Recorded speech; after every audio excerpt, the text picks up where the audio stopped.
ជំរាបសួរក៏ដូចជាសួស្តីពុកម៉ែបងប្អូនទាំងអស់គ្នាចាថ្ងៃនេះមករៀនធ្វើបបរតុកកាញ៉ាំទាំងអស់គ្នាចាបងប្អូននិយាយពីថារសជាតិវិញឈ្ងុយឆ្ងាញ់តែម្ដងបងប្អូនហើយរសជាតិប្លែកមិនដែលជួបប្រទេសនិយាយមែនហើយបបរតុកកានឹងខ្ញុំឯងគឺបែបថាកូនកាត់ងាយៗអញ្ចឹងណាបងប្អូនចាតែនេះខ្ញុំយកសាច់កច្រាំសាច់3ជាន់យកមកកច្រាំជាមួយនឹងផ្សិតត្រចៀកកដុលរបស់យើងបងប្អូនចាបន្ថែមជាមួយម្សៅស៊ុបស្ករប៊ីចេងហើយនឹងទឹកផេងខ្យងទៅនិយាយពីថាជាតិបងប្អូនចាឥ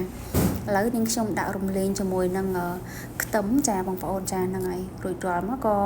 យើងក៏មកឆាសិនហើយបន្ថែមស្ករបន្តិចទឹកត្រីបន្តិចណាបងប្អូនឲ្យវាមានជាតិផ្អែមប្រៃហ្នឹងណាបន្ទាប់មកនាងខ្ញុំដាំទឹករួចក៏បង់ម្សៅដុំស៊ុបមួយដុំហើយនឹងគល់ខ្ទឹមហ្នឹងពីគល់ដែរបងប្អូនចានាងខ្ញុំដាក់បង្គាយហឺហើយនឹង